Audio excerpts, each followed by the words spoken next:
So just going to take a blood measure. It's a frequent test, all too familiar to those with diabetes, but Craig Campbell's blood sugar results are automatically uploaded to his phone, where an app plots it on an easy-to-read chart.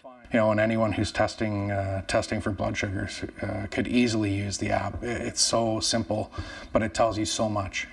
Not only simple for him, but Campbell's doctor regularly reviews the results herself, but it has to be done on his phone. It was always one thing when I go see the doctor and she'd say, "And how have your blood sugars been?" And I go, "Oh, they've been great," right? Maybe not so much of a conversation, but now I can take it and say, "Here's how they've been."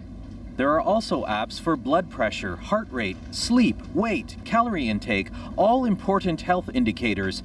This doctor says his patients are eager to collect their own health information, but he says it's frustrating that he has to enter the data into his records manually. How can we get to the point where somebody brings in readings of their scale and I can sort of upload it into my system? You can see we have a Bluetooth-enabled devices, including a weight scale and a blood pressure monitor. And this health technology specialist is trying to do that very thing.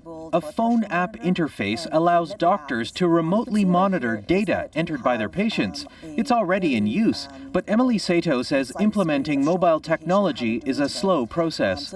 Our healthcare system is actually quite resistant to change.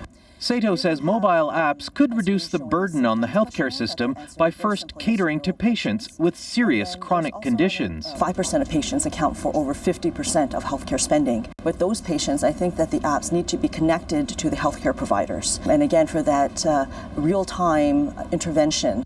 Another barrier to integrating mobile apps into our healthcare system is the question of how to pay for it. Physicians are compensated through provincial fee schedules, and managing the data from phone apps and keeping it secure aren't billable services. Vic Adopia, CBC News, Toronto.